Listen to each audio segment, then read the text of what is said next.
everyone, my name is Jason. I'm from sunny California, the Golden State, living here in beautiful Beijing, city of museums, and may I tell you, there are a lot more museums than you think.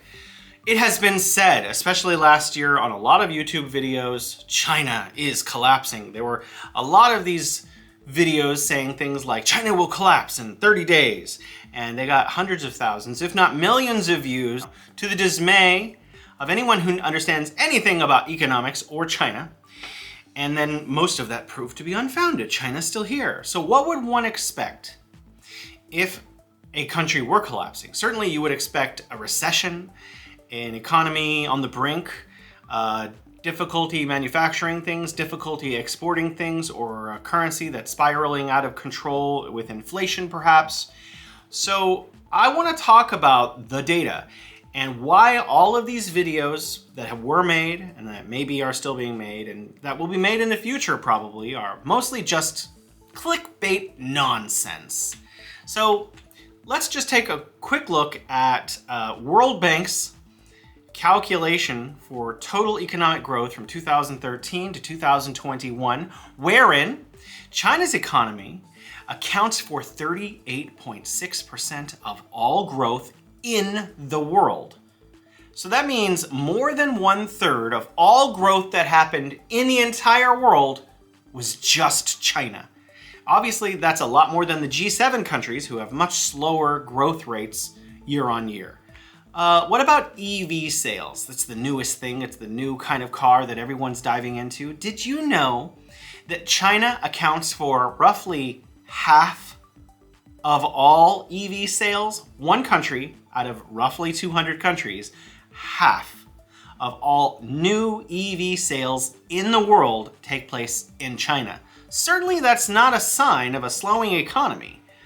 What about computer device exports per country? Did you know that China produces 6 times more than the United States and 7 when you include Greater China?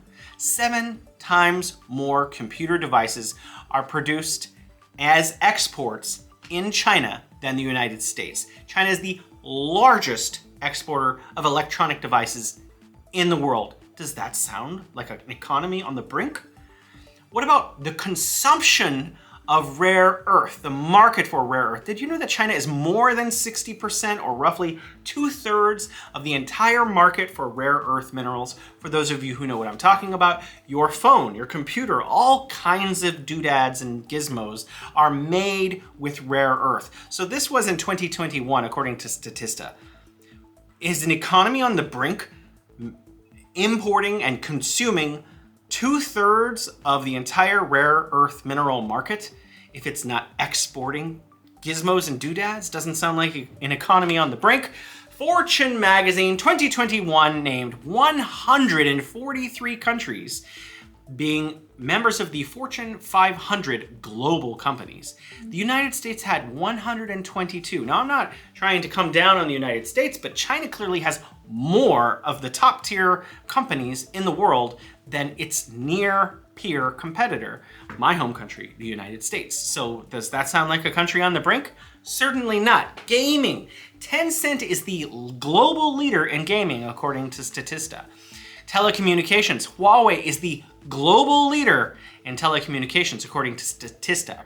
Also, according to Statista, 7 of the largest global shipping hubs are in Greater China, 6 in China's mainland and 1 in Hong Kong.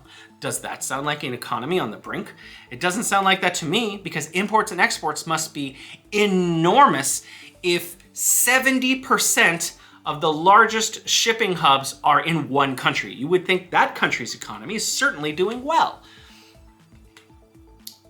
Did you know that China's GDP per capita has been parabolic since the early 1960s? Our World in Data shows that it is, and that growth increased year on year to higher and higher rates roughly until the pandemic, and is now going to be taking off again. We'll get to that in a moment.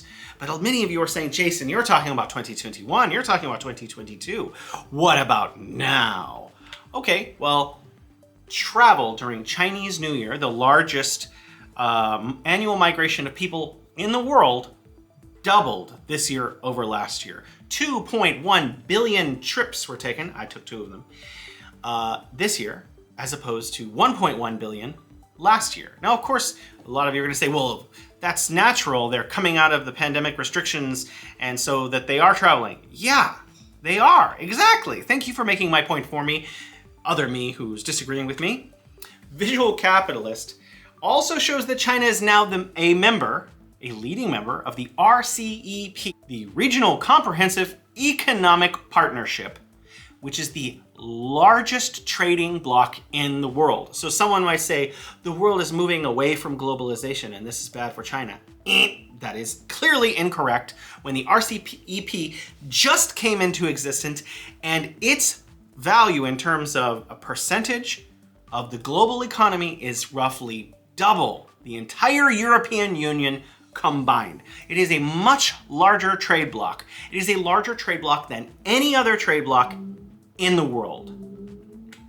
What about the size of China's economy? This is something people like to talk about. There are two main ways to measure gross domestic product. One is PPP, purchasing power parity, and the other is nominal growth. Purchasing power parity puts the Chinese economy roughly 20% larger than the US, meaning the Chinese economy is actually already bigger than the US, and actually it achieved that feat in 2014 or 2015, depending on how you measure that. In terms of nominal growth, China is set to probably outpace the United States sometime between 2027 and 2030. I put my money on 2028-ish.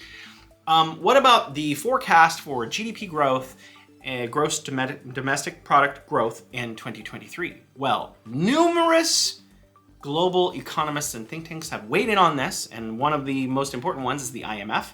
The IMF recently upgraded China's forecast growth rate for the year 2023 from 4.4% to 5.4%, meaning they're very positive on the economic outlook of China. Now, a lot of you don't know what that number means, so let me explain it to you. Let's use my home country, the United States, as an example. The United States was upgraded too from 1.1% to 1.2%, which means that China's economy will grow by at least 3 times as fast, possibly 4, as the United States. That means China is growing bigger and stronger at a rate of about 3 times more than the United States. Of course, these are just forecasts, but there are other forecasts who say the same thing. Morgan Stanley, 5.4% for China, 0.5% for the United States. The Economist, 5.2% for China, 0.1% for the United States. So there are a lot of major economists who are very bullish on the Chinese economy, meaning they think the Chinese economy is gonna do great. So the next time you hear China is collapsing, or you see some bizarre video on YouTube, just skip over it. There's no need to click on that clickbait. They are giving you disinformation or possibly misinformation. All right, we'll see you next time. Bye-bye.